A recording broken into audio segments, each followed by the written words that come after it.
Uh, Here we are.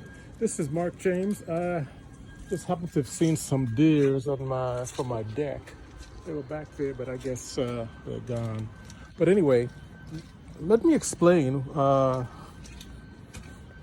Thai tabletop massage is basically a compression and stretching massage.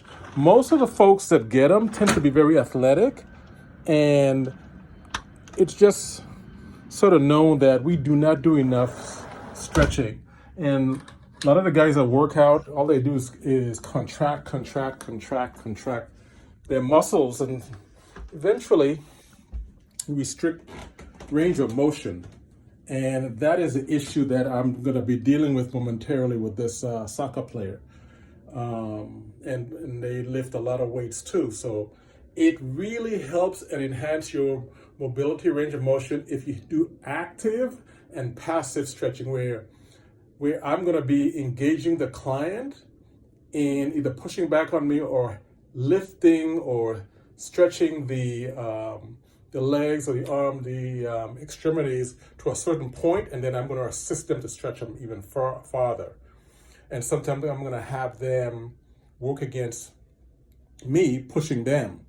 So it's a very intense therapeutic technique, because you're going to actually be helping those muscle fibers elongate, because they spend so much time contracting them, lifting weights, doing squats, doing curls, etc. So this is where I come in as a massage therapist. I know the range of motion issues, how far muscles should be able to go, what a healthy muscle tissue feels like. Okay, but anyway, this is Mark James. We are about to start a tabletop sunset massage here. Sunset Thai tabletop massage. You can do like the one that I did with Stephen Franklin many years ago. You can check that out and see some of the techniques that I utilize. Bye. Thank you.